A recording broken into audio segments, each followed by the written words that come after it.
کوئی ظاہری نشان قبولیت کا تو نہیں ہو سکتا، بس یہی قبولیت وہ برکات جو وہاں حاصل ہوتی ہیں، تو پھر اس کا حق ادا کرنا بھی ضروری ہوتا ہے کہ ان کو تلف نہ ہونے دیں، اس کو ٹھہرائیں، یہ کوشش کرتے رہنا چاہیے۔ اب ظاہر ہے کہ یہ اسی طرح سے تو نہیں رہ سکتے کہ جیسے وہ حاضری کے موقع پر تھے، لیکن ان کے اثرات ماں بعد جو ہوتے ہیں ان کا خیال رکھنا مقصد اس کا یہی ہے۔ مقصد وقتی نہیں ہے بلکہ مستقل اندرونی تبدیلی کا مقصد ہے۔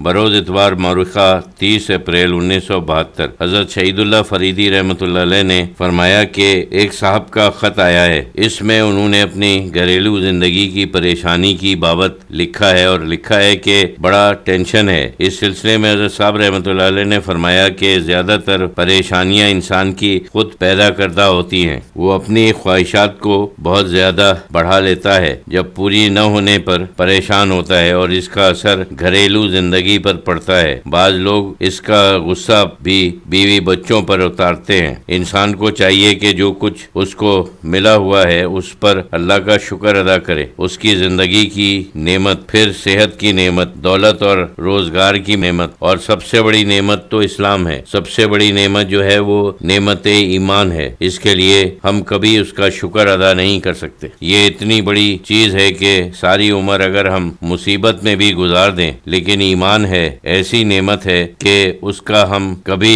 شکر ادا نہیں کرتے، کیونکہ یہ اتنی بڑی چیز ہے کہ ساری عمر بھی اگر ہم مصیبت میں گزار دیں، لیکن ایمان ایسی نعمت ہے تو وہ کچھ بھی نہیں ہے اس کے مقابلے میں، کیونکہ ابدی زندگی سے کچھ اللہ تعالیٰ نے اس سے نوازا ہے۔ کھانے کے بعد کی دعا میں یہی ہے، الحمدللہ الذی آتمنا وسقانا وجعلنا من المسلمین۔ اللہ کا شکر ہے کہ اس نے ہم کو کھلایا پلایا اور مسلمانوں میں بنایا۔ یعنی کھانا تو ہے، لیکن اس کے بعد رسول کریم صلی اللہ علیہ وسلم نے جو تعلیم دی ہے اس کو مت بھولو کہ کھلایا پلایا، لیکن اس کے بعد وجعلنا من المسلمین، یعنی ہم نے مسلمانوں میں سے ایک فرد بنایا۔ مطلب یہ ہے کہ ہم کو دولت ایمان سے، اسلام سے مراد ہے۔ رسول اللہ صلی اللہ علیہ وسلم نے تعلیم دی کہ ہر کھانے کے بعد اس کو یاد کرو۔ یہ اتنی بڑی نعمت ہے، یعنی ہر چیز نعمت ہے، لیکن یہ سب سے بڑی نعمت ہے، اس کو بار بار یاد کرو۔ اس کے لیے انسان کبھی کبھی مندر وغیرہ کو دیکھے،